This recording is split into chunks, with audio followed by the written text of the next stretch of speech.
अंतर्गत मतभेद बाजूला ठेवून महायुतीचं काम करा. बारामती अहमदनगरबाबत झालेल्या बैठकीमध्ये फडणवीसांच्या या सूचना आहेत.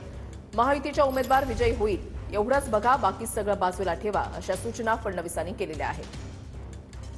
अंतर्गत मतभेद बाजूला ठेवून महायुतीचं काम करा, अशा सूचना फडणवीसांकडून देण्यात आल्या. महायुतीचा उमेदवार विजयी होईल एवढंच बघा, बाकी सगळं बाजूला ठेवा. अंतर्गत मतभेदांवरून महायुतीच्या उमेदवारावर परिणाम होता कामा नये. मिशन 45+ वर पूर्णपणे लक्ष ठेवा. तर अशा सूचना देवेंद्र फडणवीस यांनी केलेल्या आहेत. बारामती आणि नगरबाबत झालेल्या बैठकीमध्ये देवेंद्र फडणवीस यांच्याकडून या सूचना देण्यात आलेल्या आहेत, अशी माहिती मिळते.